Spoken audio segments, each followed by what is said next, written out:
Otro hito en el mundo de la investigación que puede ser el primer paso para una energía inagotable y mucho menos contaminante. Está previsto que un equipo de científicos haga públicas sus conclusiones hoy mismo sobre un exitoso experimento de fusión nuclear. El paso es pequeño, se ha conseguido una porción mayor de energía que la empleada para producir el fenómeno, pero marca el camino para optimizar este tipo de energía en un futuro cada vez más cercano.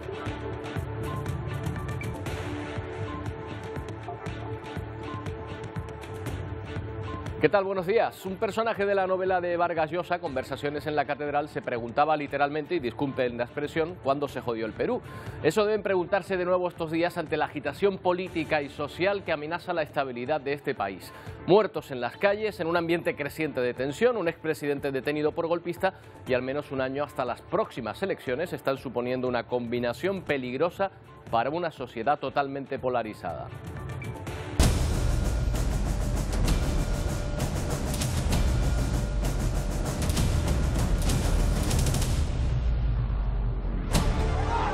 Al menos 7 personas han fallecido ya en los enfrentamientos entre la policía y los manifestantes en las protestas en las que se exige la liberación del expresidente Pedro Castillo y la convocatoria de elecciones. Estas conviven con las concentraciones a favor del actual gobierno. La agitación se está concentrando en el sur del país, donde se ha declarado el estado de emergencia por parte de la nueva presidenta Dina Boluarte. El número de heridos alcanza los 145, 119 de ellos son policías.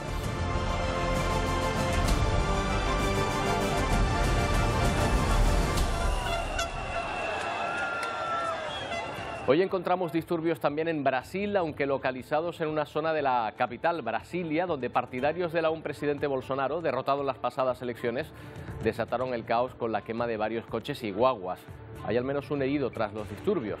Los manifestantes trataron incluso de asaltar un edificio de la Policía Federal en el centro de la ciudad. Y en el Reino Unido hay que lamentar la muerte de 3 niños por culpa de la ola de frío que azota el país. Los 3 menores de 8, 10 y 11 años cayeron a un lago helado mientras jugaban. Las heladas están afectando seriamente a los transportes, siguen varias carreteras bloqueadas y se mantienen retrasos y cancelaciones en los aeropuertos. Hay decenas de españoles todavía que siguen sin poder volar de regreso. Las temperaturas han caído hasta los 15 grados bajo cero. Y el sur de Ucrania recupera poco a poco el suministro eléctrico tras el bombardeo ruso con drones de este sábado sobre Odesa. Incluso el estratégico puerto de la región ha podido reanudar ya su actividad, mientras las posiciones se mantienen en el frente de batalla de Donetsk sin avances significativos de ninguna parte. Un misil ruso ha impactado en las últimas horas sobre la ciudad de Hinrik, provocando 2 muertes y 10 heridos. El presidente Zelensky ha vuelto a pedir a los miembros del G7 que sigan suministrando armas a Ucrania.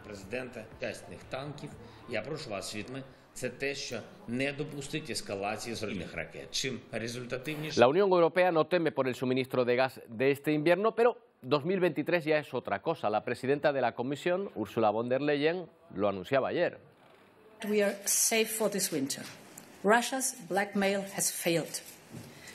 However, some of our proposals are still... Este invierno está cubierto, pero el próximo año no. Para garantizarlo, el suministro serían necesarios 30.000 millones de metros cúbicos de gas. Por eso ha pedido redoblar las actuales medidas de ahorro para el año que viene. Y eso mientras Europa discute desde hoy en Bruselas qué tope poner al gas. La vicepresidenta tercera del Gobierno, Teresa Rivero, se ha mostrado preocupada porque el tope que se baraja, en su opinión, es demasiado alto. A nosotros nos parece que esa no es la mejor de las respuestas que Europa debe dar. La estabilidad de los mercados financieros es evidentemente un principio enormemente importante, pero no puede serlo a costa de poner en peligro la industria europea o las familias europeas. Por tanto, creemos que deberíamos contar con una referencia distinta. Y el escándalo conocido ya como el Qatargate, no han sido muy originales, la verdad, con el nombre, y que sacude al Parlamento Europeo, está siendo investigado en la propia Eurocámara. La policía registra las oficinas al mismo tiempo que en otra de las sedes los eurodiputados pedían justicia de esta manera. El comportamiento criminal de unas personas mancha a esta institución y mancha la credibilidad de la Unión Europea. Bueno, este era parte del discurso de la eurodiputada española Iratxe García, que pide perseguir cualquier caso de corrupción en las instituciones. La presidenta del Eurogrupo, por su parte, asegura que no habrá impunidad. Hasta ahora la justicia belga se ha incautado de cientos de miles de euros y ha metido en prisión a 4 sospechosos, entre ellos una de las vicepresidentas de la Eurocámara, Eva Kaili.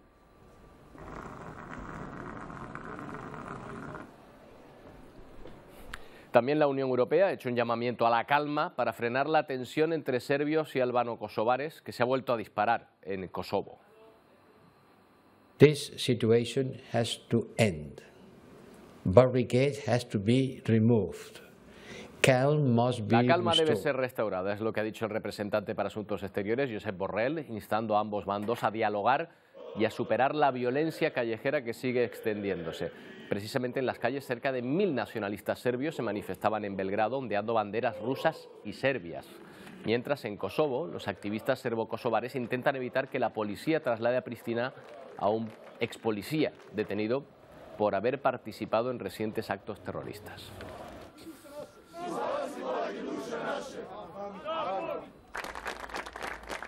Josep Borrell también ha anunciado que la Unión Europea pondrá más sanciones a Irán por violar los derechos humanos. De este país nos llega esta imagen tan terrible de la agencia France Press que muestra cómo las autoridades iraníes han ejecutado a una segunda persona por participar en las protestas contra el régimen tras la muerte de la joven Mahsa Amini. El país apuesta por la pena de muerte como manera de tratar de acabar con las protestas. En menos de una semana ha llevado a varias personas a juicio. En esta ocasión la ejecución fue pública. La lista negra de ejecuciones va a crecer porque hay al menos otros 12 detenidos ya en el corredor de la muerte. El régimen islámico pretende frenar las revueltas con estas ejecuciones, pese a la ola de críticas internacionales. La Unión Europea ha anunciado un paquete de sanciones por la represión de las protestas. Y José Manuel Álvarez, el ministro de Exteriores, también ha hablado de estas ejecuciones. No podemos permitir que se sigan violando los derechos humanos. No podemos permitir que sigan adelante ejecuciones de personas como hemos visto de 23 años, que tienen toda su vida por delante.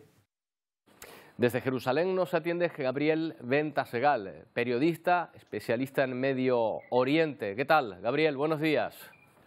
Un placer, un placer. Gracias por atendernos, Gabriel. Oye, la imagen de alguien colgando estos días de una grúa es abominable, pero ¿es una imagen, digamos, habitual en el régimen iraní, este tipo de ejecuciones? Totalmente, totalmente. Es algo habitual incluso en las periferias de Irán, en donde se suelen ejecutar, por ejemplo, a través de lapidaciones de piedras a mujeres y a todo tipo de oponentes al régimen de Irán. O sea que no es algo nuevo. Lo que nosotros vimos en los últimos años es especialmente ejecuciones de homosexuales en plazas públicas. Esto es una segunda ejecución oficial. Suponemos que hay un montón de ejecuciones no oficiales que se están ocurriendo también. ¿Se puede decir entonces que entre la posibilidad de apaciguar con concesiones estas protestas y la mano dura, el régimen iraní ha elegido lo segundo? Yo creo que todavía no ha impuesto la mano dura que seguramente van a imponer dentro de poco, porque ahora ejecutaron a este joven de 23 años porque él formó parte de la muerte de 2 Basij, que son, digamos, la policía de francotiradores del régimen que intervienen en manifestaciones para matar. Entonces, yo creo que todavía no estamos en una mano dura totalmente porque la Guardia Revolucionaria no intervino con toda su fuerza para aplacar las revueltas y las manifestaciones. Creo, me da la impresión que tenemos que esperar días más duros todavía. Y eso que había habido, Gabriel, por lo menos una apariencia de llegar a algún tipo de, no sé, de apaciguamiento mediante el acuerdo. Se hablaba incluso de disolver la policía de la moral. No sé si eso finalmente se ha llevado a cabo. Mira, no se ha llevado a cabo y seguramente, por más que lo anuncien, es una especie de placebo para que las personas crean que realmente lo van a hacer. Yeah. Imagínate que Ibrahim Raisi, el presidente de Irán, dijo hace poco tiempo que una mujer que deambula sin velo por la calle es como si fuese desnuda.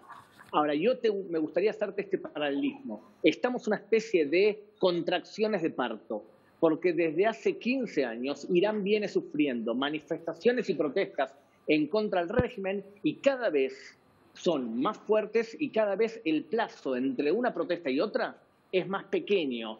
Es como si fuese realmente contracciones. O sea que no está consiguiendo, por lo menos esta represión ahora por parte del régimen iraní, detener las protestas callejeras. Porque las protestas callejeras no son por el tema del velo. Hay un montón de conflictos muy graves dentro de Irán que son incluso, me atrevería a decir, más graves que el tema del velo. Estamos hablando de sanciones y de hambre y de pobreza y de inflación de toda una generación de chicos que no tienen trabajo y además problemas porque realmente Irán, ¿qué es? Es un país que tiene 95% de personas que son musulmanes chiitas, pero realmente los persas han conquistado un montón de minorías étnicas, como los baluchi, las personas de Azerbaiyán, un montón de minorías que se sienten conquistadas por los persas, entre ellas la mujer esta que fue ejecutada. Estamos hablando de una musulmana kurda. Y entonces ha encendido las protestas étnicas también, y no solamente el tema de la mujer. Bueno, pues veremos qué es lo que da de sí y si lamentablemente tienes razón, Gabriel, y la represión todavía va por parte del régimen. Gracias por atendernos. Buenos días, Gabriel. Un abrazo, gracias. Bueno, en Perú también parece que la situación se complica. 7 muertos por el momento y 145 heridos en las protestas en contra y a favor de Pedro Castillo, que sigue en la cárcel. Las imágenes que vamos a mostrarles dan una idea de ese nivel de violencia que se extiende en el país. Se tomaron en Lima.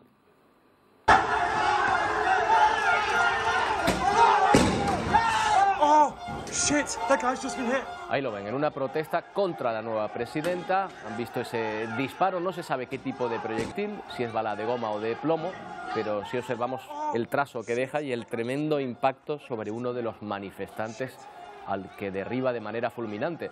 No se saben las consecuencias del impacto sobre esa persona.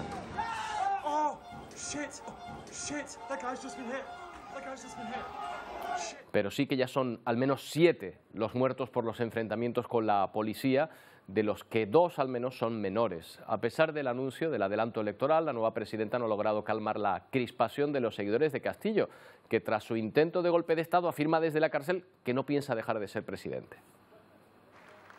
Parece que el anuncio a medianoche de adelanto de las elecciones generales no ha servido para calmar las aguas en Perú, sino más bien para todo lo contrario. Acá en la comisaría de Chincheros la gente está muy enardecida y también mire cómo la fiscalía pues está viendo en estos momentos. Y los simpatizantes del expresidente, que no temen a los agentes, no solo toman 2 aeropuertos, sino que además obligan a la compañía aérea LATAM a suspender sus vuelos hacia y desde el aeródromo de Cusco hasta nueva orden. Mientras, desde la cárcel, Castillo anima a sus seguidores con una carta. Asegura que no renunciará a su cargo como presidente y se refiere a Boluarte, su entonces vicepresidenta. Sinvergüenza, traicionera. Precisamente hablando de traición, en un ambiente de por sí bastante tenso que deja 7 muertes, entre ellas 2 menores. Enfrentamientos continuos con la policía, con más de 100 agentes heridos. Tiene que defenderse, ¿no? Nos han cercado por todos lados, nos han tirado bombas lacrimógenas. Y una parte de la población descontenta con sus instituciones. A ver, compañeros, ¿qué pedimos? Que reclama cerrar el Congreso y que Castillo quede en libertad, a pesar de los escándalos de corrupción y el autogolpe de Estado que ponen en tela de juicio. Soy un hombre de trabajo, de confianza y de consensos. Su figura política. Reitero el llamado al diálogo. Bueno, pues tenemos precisamente a un compañero de los servicios informativos de Televisión Canaria que está en Perú, Jesús Izquierdo. Y concretamente, Jesús, buenos días, estás en Cusco, ¿verdad?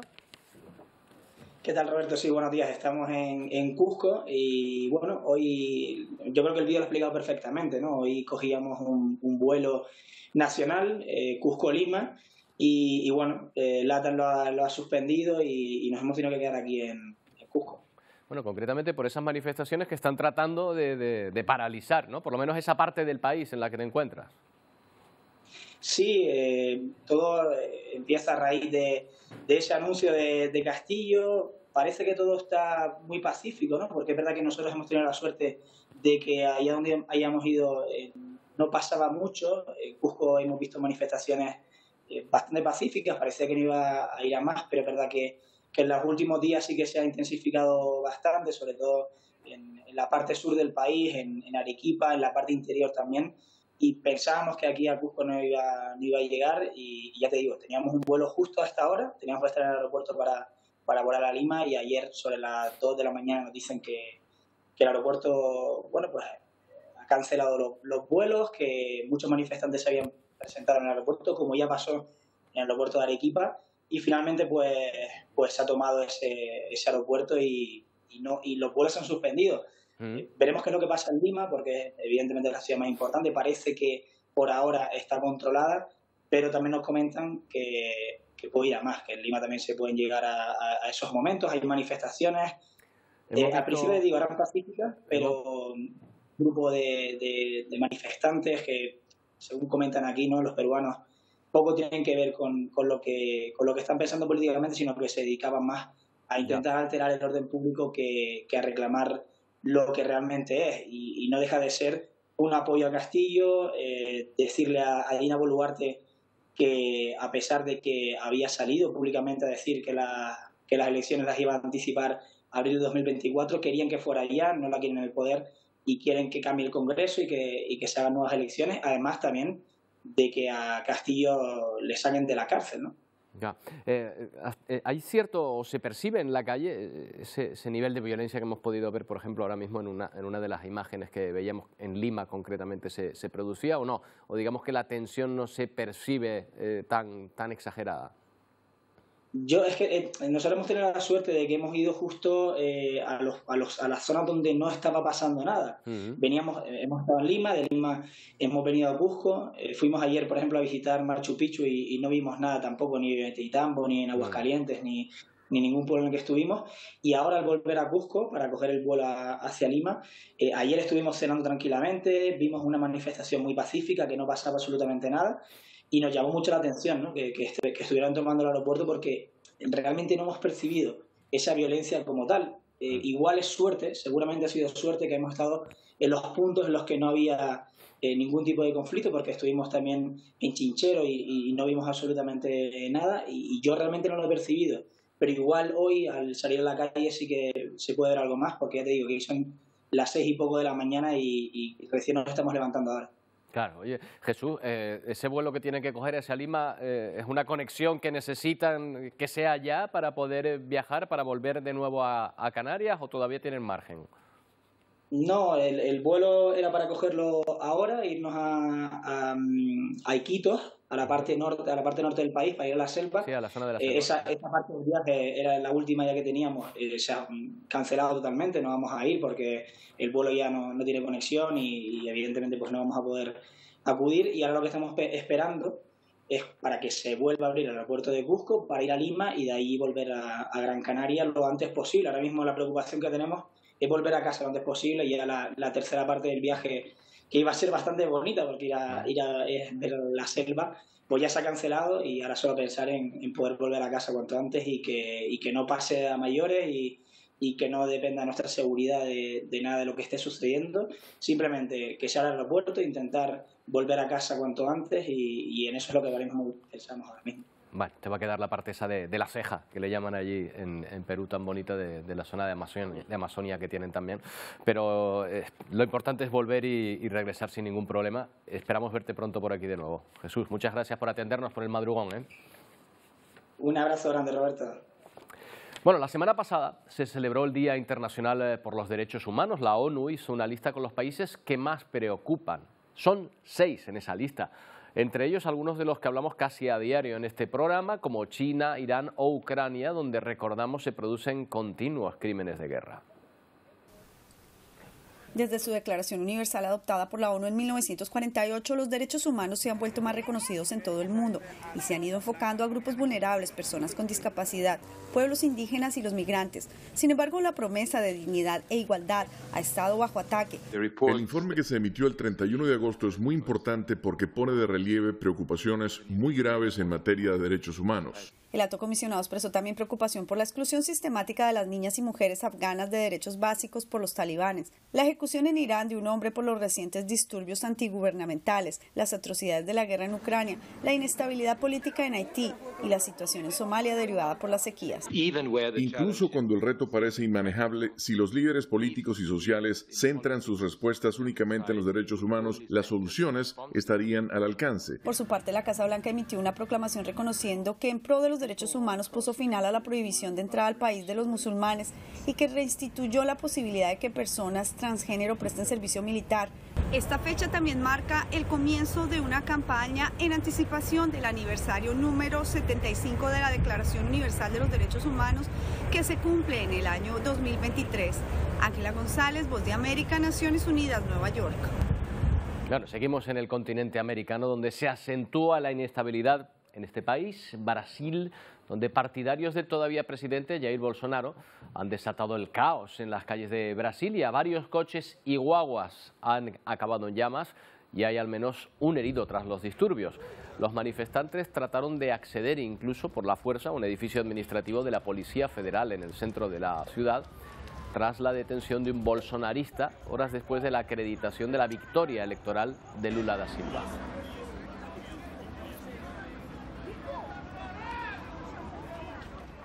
Bueno, y de Venezuela en los últimos días ha habido muchas noticias de las que queremos hablar en profundidad. La necesidad de petróleo de Estados Unidos por la guerra de Ucrania parece que está facilitando las cosas al régimen de Maduro, que ha firmado nuevos acuerdos con petroleras estadounidenses a cambio del levantamiento de sanciones.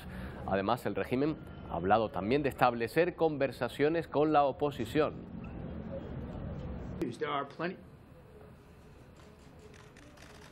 Bueno, de hecho, la oposición dice estar dispuesta a volver a las conversaciones en México con el régimen de Maduro.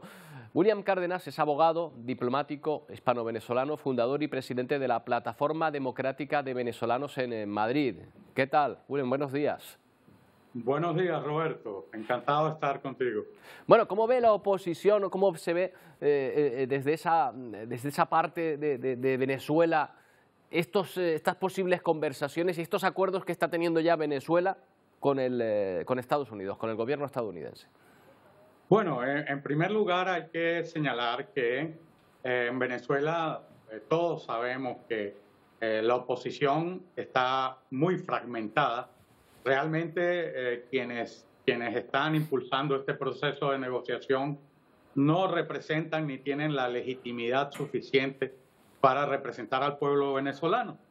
Y por otro lado sabemos también que el gobierno de Nicolás Maduro, bueno, para empezar, si su interlocutor son los Estados Unidos o la Unión Europea, todos conocemos que los Estados Unidos ofrecen 15 millones de dólares por la captura de Nicolás Maduro y tienen sanciones personales contra la gran cúpula del poder en Venezuela. Y lo mismo de las sanciones ocurre en Europa. O sea, que es un contrasentido que tanto los Estados Unidos como Europa, por esta coyuntura energética, se pongan en disposición de negociar con una persona que está señalada como autor de crímenes de lesa humanidad y contra el que se están impulsando investigaciones en la Corte Penal Internacional. Entonces, en ese sentido, nosotros a lo que invitamos tanto al gobierno de los Estados Unidos como a los países europeos es que apuesten por la justicia que puede conducir a la libertad y a la paz del pueblo venezolano. O sea, sin justicia no habrá paz. Y hay un proceso en marcha. O sea, lo lógico y lo coherente con quienes respetan los derechos humanos, apuestan por la libertad y apuestan por las democracias occidentales, es que apuesten por estos valores, ¿no? Sí, parece que hay una contradicción entre precisamente que se ponga precio a la captura de una persona con la que se está negociando. ¿No se han levantado esas sanciones en concreto? No.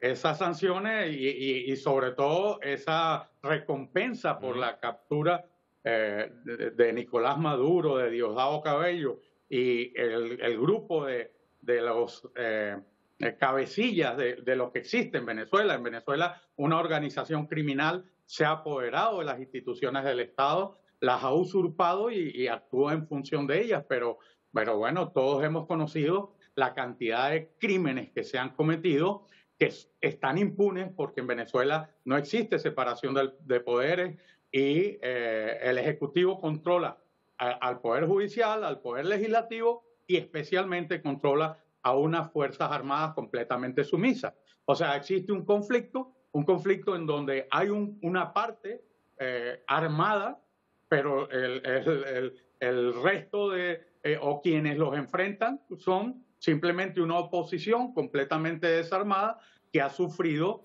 los ataques sistemáticos, planificados contra una parte de la población civil por razones políticas, ¿no? William, sí que ha habido una declaración en principio que podría suponer un avance, ahora me dirá usted cómo la califica, del propio Maduro diciendo que si se levantan las sanciones habrá elecciones libres en Venezuela. Bueno, lo de elecciones libres es una utopía, ¿no? Porque ¿quién puede pensar que Nicolás Maduro pueda garantizar elecciones libres cuando él tiene bajo su control exclusivo el Consejo Nacional Electoral, a los poderes que llevan adelante estos procesos de convocatoria de elecciones nacionales y donde se pretende excluir al 25% de la población venezolana que por acción de esa organización criminal ha tenido que salir huyendo de Venezuela. O sea, hay que pensar que en Venezuela, sin que haya habido un terremoto, un cataclismo, un tsunami, un desastre natural, de Venezuela ha huido el 25% de su población. Muchos de ellos los tenemos en países europeos, en España concretamente. Ustedes lo viven en las Islas Canarias, prácticamente, bueno, Venezuela era aquello que se llamaba la octava isla, ¿no? Y mucha gente ha tenido que volver huyendo de las condiciones de vida inaceptables, imposibles de soportar, que han impuesto de manera intencional Maduro y sus secuaces, ¿no? Siempre atendemos desde aquí, desde Canarias, a los lazos que nos unen especialmente con Venezuela y con mucho cariño, William. Por último, ¿se puede decir que estas negociaciones que se mantienen entre Estados Unidos y el régimen de Maduro perjudican, digamos, a la oposición, perjudican la postura de los opositores a Maduro? Bueno, obviamente transmiten una idea ficticia de lo que está pasando en Venezuela.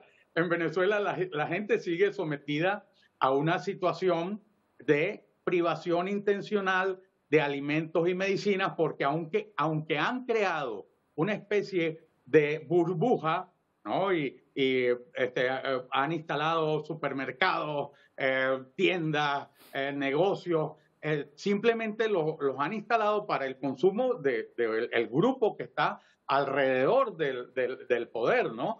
Y los disfrutan quienes comulgan con las ideas del régimen, pero el resto de la población sigue en situación de exterminio. Es un exterminio muy sofisticado, ¿no? No es como lo que ocurre en otros países de otros continentes, donde se persigue a la gente y se las mata con un machete. No, en Venezuela ya sabes que América Latina, bueno, pues tiene sus características, ¿no? Y el Caribe aporta una cantidad de condiciones muy singulares. Entonces, allí simplemente te dejan morir de hambre o te dejan en un hospital sin medicamentos, sin posibilidad de tener acceso a los tratamientos para el cuidado de enfermedades muy graves. Y entonces, bueno, pues una desgracia. Entonces, lo que se crea es una imagen completamente errónea y distorsionada de la realidad que está viviendo Venezuela. William Cárdenas, muchas gracias por habernos atendido. Buenos días. Gracias, Roberto. Buenos días, hasta luego. Bueno, cruce masivo de migrantes en la frontera entre México y Estados Unidos. Muchos de ellos proceden de Venezuela, como les hemos venido contando desde hace tiempo. Más de 1.500 personas, también de Ecuador, de Nicaragua o de Perú, cruzaron de noche Río Grande para alcanzar suelo estadounidense. Cargados de bolsas y mochilas y en medio de la noche cruzan el fronterizo Río Grande desde México para alcanzar suelo estadounidense. Aguantando hambre, pero gracias a Dios pudimos llegar. Después de tanto, esperamos estar bien ya, por fin. Es el cruce más numeroso de un solo grupo que se recuerda. En total, cerca de 1.500 migrantes. La patrulla fronteriza estadounidense registra sus datos y los deja en libertad en El Paso, Texas. Otros caminan kilómetros y kilómetros por Chihuahua en busca de estas guaguas que les llevarán también a la frontera. Vamos a entregarlo a la frontera migración ahorita. Ecuatorianos, nicaragüenses y peruanos que buscan en Estados Unidos una vida mejor. Estar en un país que reconoce los derechos y que nos puede ayudar. Le pedimos al presidente Biden, porque es el único presidente que sí sabemos que nos va a ayudar y que nos va a abrir la puerta. Las autoridades estadounidenses se preparan para un incremento en la llegada de migrantes al aproximarse el 21 de diciembre, fecha en la que expira una norma COVID por la que Estados Unidos puede expulsar hasta ese día a extranjeros a los que se considere una amenaza para la salud pública.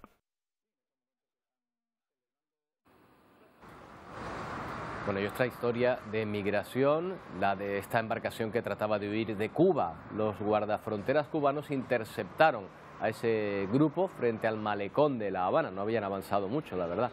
Presuntamente intentaban salir del país. 2 de ellos incluso se lanzaron al mar para escapar. Una huida fallida que fue grabada desde un hotel y que también presenció un grupo de personas desde el muelle. No es la única maniobra frustrada de los últimos días. La patrulla fronteriza de Estados Unidos lleva semanas interceptando a migrantes que tratan de llegar a los Cayos de Florida.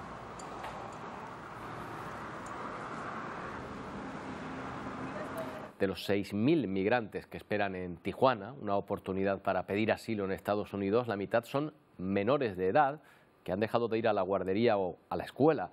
Precisamente para no detener ese aprendizaje, colectivos han creado el Bebé Bus para atender a los más pequeños en un entorno más cómodo, incluso en esa situación tan difícil.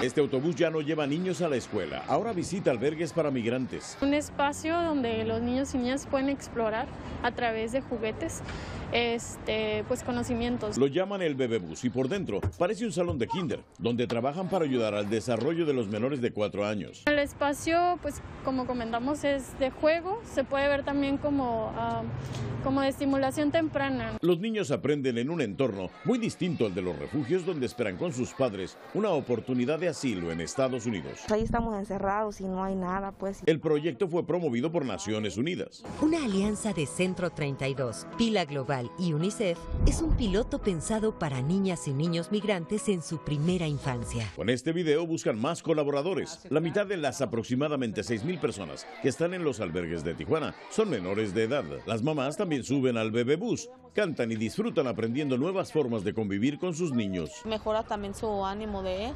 Dije, bueno, y sí, hasta el mío. Le digo que hasta el mío, hasta ya no me quería bajar. ¡Ah! Muchos albergues procuran atender las necesidades de los niños migrantes, pero algunos vivieron experiencias traumáticas y violentas que obligaron a sus familias a emigrar. Y es que el bebebús se ha convertido en una suerte de terapia itinerante para una población en contexto de movilidad. Vicente Calderón, Voz de América, Tijuana. Bueno, más sobre migración, aunque en este caso aquí en nuestras islas. Seguro que recuerdan las imágenes que les vamos a mostrar de la semana pasada en Gran Canaria, cuando 3 personas llegaron a tierra en esa ubicación, en el timón de un petrolero. Estuvieron ahí durante días sin poder moverse y sin apenas comer o beber. Finalmente saben que llegaron sanos y salvos. Ahora una de esas personas ha contado su experiencia. This photo is just, I can't believe it, because it's make me, sometimes I see the photo will make me thinking about this life is not easy. Bueno, así habla Henry en declaraciones para la agencia EFE, es una de las personas que venían en ese barco, y dice que era la segunda vez que se jugaba la vida en el Atlántico sobre el hueco de un timón. Lo intentó en 2020, pero fracasó. Dice que realizó la travesía junto a otros 2 compañeros sin comida ni agua, que pasaron los días rezando para poder llegar. No podían dormir porque en cualquier momento podría una ola tirarlos al mar. El mal estado del mar, la velocidad del barco tampoco era de ayuda. Finalmente logró pisar tierra, con la que tanto habían soñado. Tiene 42 años, mujer y un hijo.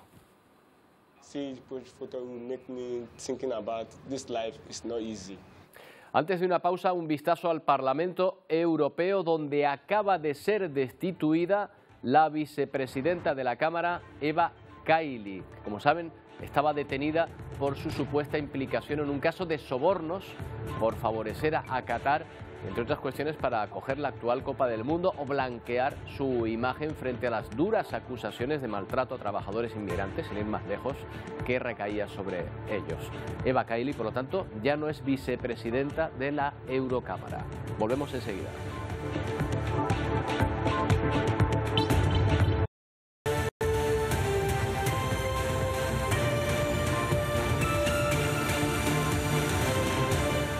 11:44 minutos de la mañana. Gran Canaria acoge la conferencia ministerial de la Organización para la Cooperación y Desarrollo Económico sobre economía digital. Es la primera que se celebra en Europa, un importante encuentro. Óscar Herrera, que reúne a ministros y jefes de delegación de muchos países.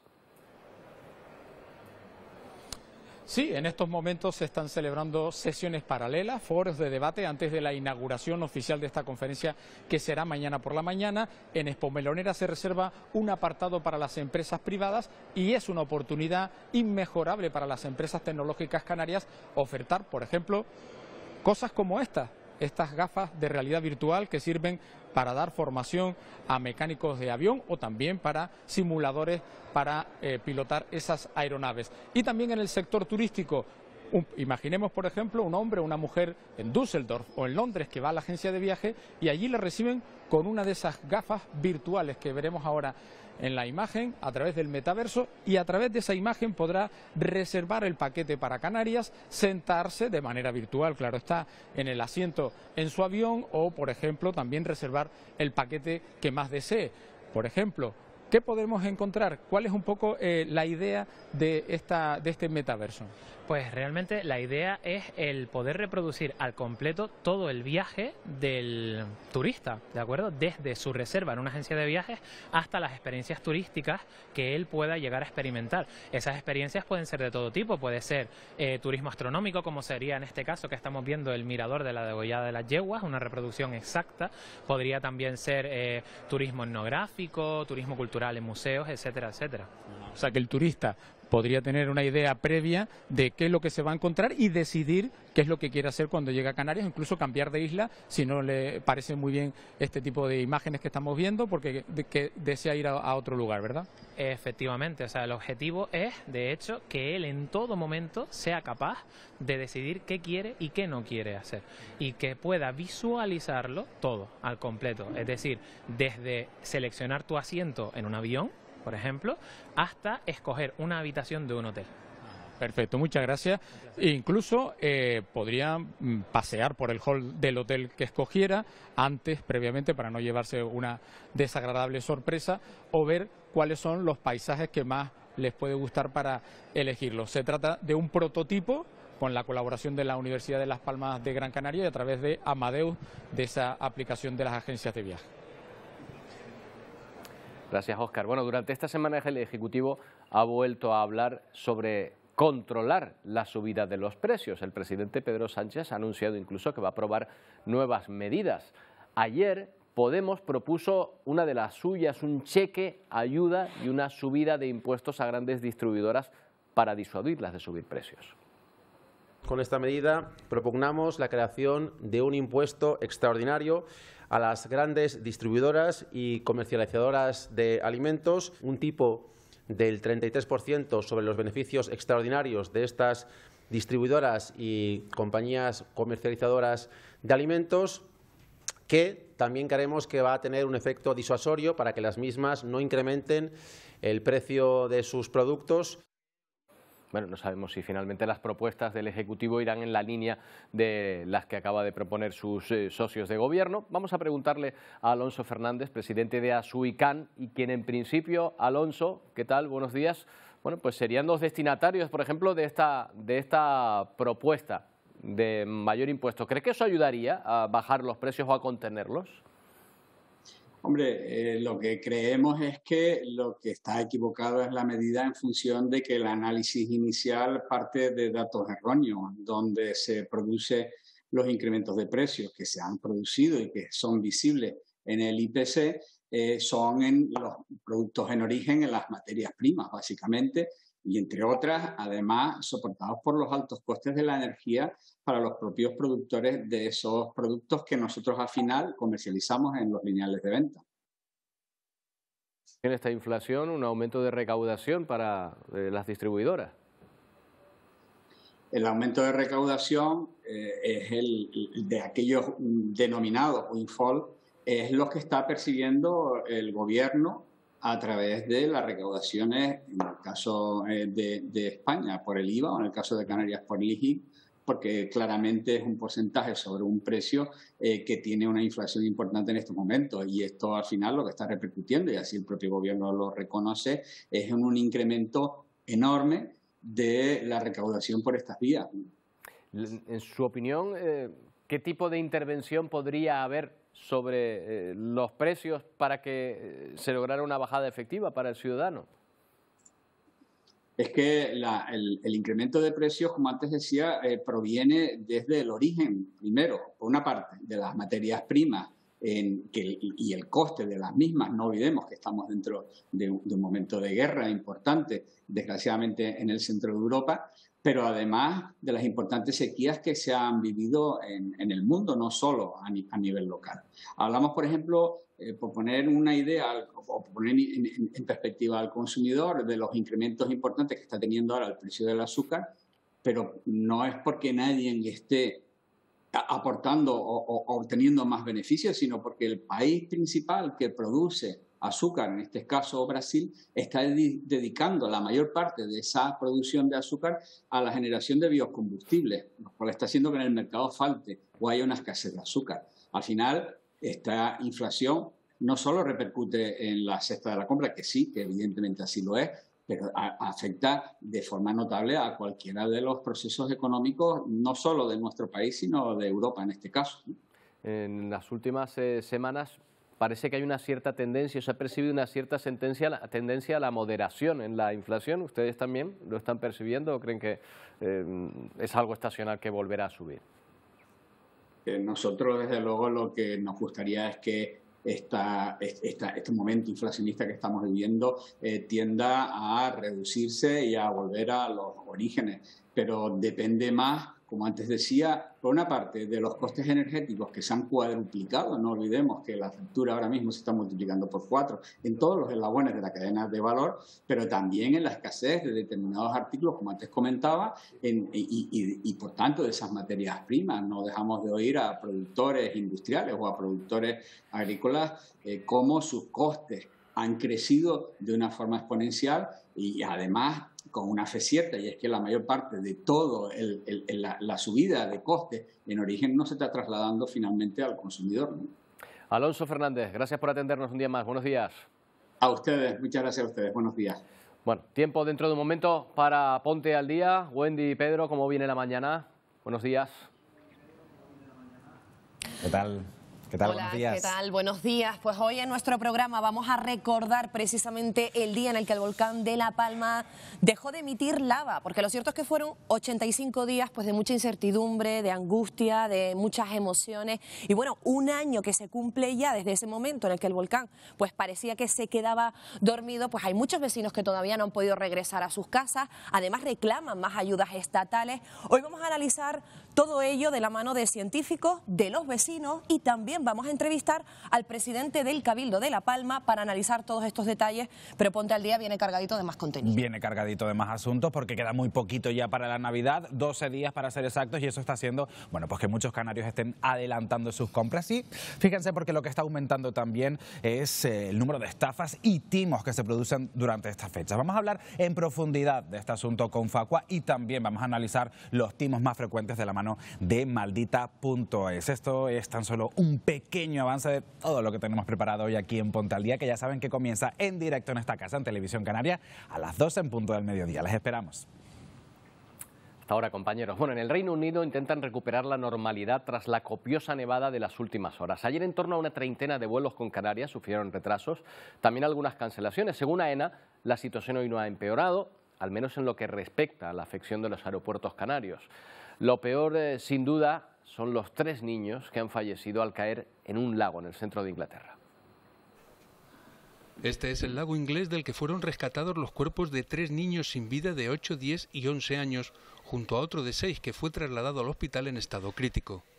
Fue la noticia más trágica de la ola de frío vivida en el Reino Unido, con una intensa nevada que cubrió la capital, Londres, y que afectó en gran medida las comunicaciones por carretera, ferroviarias y sobre todo aéreas. Cientos de vuelos fueron cancelados, sobre todo en el aeropuerto de Stansted, incluidos 5 con Canarias de los 30 que se vieron afectados, impidiendo viajar durante horas a pasajeros de las islas. Vuelos como el que tenía destino al aeropuerto de Tenerife Sur, en un avión en el que Asdrúbal, su pareja y sus 3 hijos esperaron durante horas para volar a Canarias. Nieve en la pista, estamos a menos 3 grados, estoy aquí congelado, que no cogí la chaqueta, y aquí nos tienen, está toda la gente ahí preguntándoles a las azafatas. Según la Oficina Meteorológica del Reino Unido, la alerta por nieve que afecta al sur de Inglaterra y el norte de Escocia podría continuar durante los próximos días. Bueno, y un grupo de científicos de Estados Unidos va a anunciar hoy un avance histórico en la llamada energía de fusión, que supondría energía limpia e ilimitada. Científicos de un laboratorio han logrado este avance, aunque todavía queda mucho por hacer. Calculan que se podría comercializar en una década y que, además de ser más barata, podría ayudar en la lucha contra el cambio climático. A las 3 de la tarde estaremos atentos a esa noticia. Y lo que son las cosas, hace justo un año, a esta hora, en La Palma, el volcán estaba expulsando piroclastos y rugiendo. Pero era una especie de traca final, porque por la tarde del 13 de diciembre el tremor se detuvo y la erupción terminó. Tal día como hoy, Antonio Cardenes. Sí, tal día como hoy, y allí lo contó Televisión Canaria en directo, como durante los 85 días que duró esa erupción. Roberto, ha sido la erupción más larga que se ha registrado en la isla de La Palma en los últimos 500 años, lo que quiere decir que la más larga que conocemos, con datos registrados, y también la tercera más larga en la historia reciente de Canarias, en esos 500 años, solo superada por el Hierro y por Timanfaya. Timanfaya es que duró 12 años, claro, ¿no? Claro. O sea, que muchos años. Queremos no llegar a ese nivel. Lanzarote. Fíjate cómo quedó esta parte de la isla completamente modificada por la erupción. Una de las cuestiones más significativas desde el punto de vista geológico es esa creación de esa nueva parte de la isla, una fajana de aproximadamente, dividida en 2 partes, aproximadamente 50 hectáreas, que ganó la isla de La Palma al mar. Por tanto, como decíamos en aquella época, esa era la zona de España, incluso del mundo, probablemente más nueva que nunca antes se había registrado. Fíjate, este volcán, ese cono volcánico que se elevó sobre la tierra, Roberto, que sepultó 1.200, 1.300 hectáreas de terreno, se llevó por delante 73 kilómetros de carretera, 3.000 edificaciones, por desgracia también 300 extensiones de cultivos o extensiones agrícolas, tanto agrícolas como ganaderas, y que nos tuvo a todos en vilo durante esos 85 días. Esa erupción terminó hace un año, pero hoy tenemos todavía erupciones activas alrededor del mundo, y vamos a hacer un repaso con la ayuda de este mapa de Discovery Volcán, donde vamos a ver, Roberto, que hay más de 1.600 volcanes dormidos en el mundo. Están todos señalados como esos puntitos verdes repartidos por todo, prácticamente por toda la geografía mundial. Especial atención a ese círculo de fuego del Pacífico que tienes tú ahí al lado, siempre lo decimos. Los que están en rojo son los que están activos. Y los que están en rojo, mira, hay alrededor de 100 a los que hay que mirar con lupa. De esos 100, 27 están ahora mismo en erupción en todo el mundo, y de esos 27 hay ahora mismo 8 que están en erupción en Latinoamérica, y nos vamos a ir a ver precisamente 2 que están dando la lata ahora mismo en Chile. Tenemos por una parte el volcán Lascar, que en los últimos días ha dejado imágenes impactantes, porque había, por ejemplo, un guía turístico que estaba haciendo un recorrido por allí y se encontró con esta erupción delante de él. Dice este guía que sube alrededor de 700 veces a lo largo de su vida, y pues un par de veces por semana con grupos. Pues fíjate lo que ocurrió, que se encontró con esta erupción, Roberto, y casi le coge la erupción delante de su bueno, le cogió, vamos, delante, casi le coge debajo de sus pies.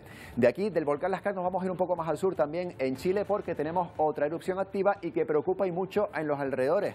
Está en una localidad turística, Villarica se llama, y vamos a ver este timelapse. Pido disculpas a la audiencia porque está la imagen un poco distorsionada, está más ancha de lo que es, pero este timelapse que grabaron de esta localidad, fíjate, el volcán con nieve y con esa erupción arriba, Roberto. Villarica, que es una localidad turística con un lago también, y que hay bueno, preocupación por la afección que pueda tener a localidades cercanas. Antonio, en la península Efraín está cayendo con fuerza, ¿eh?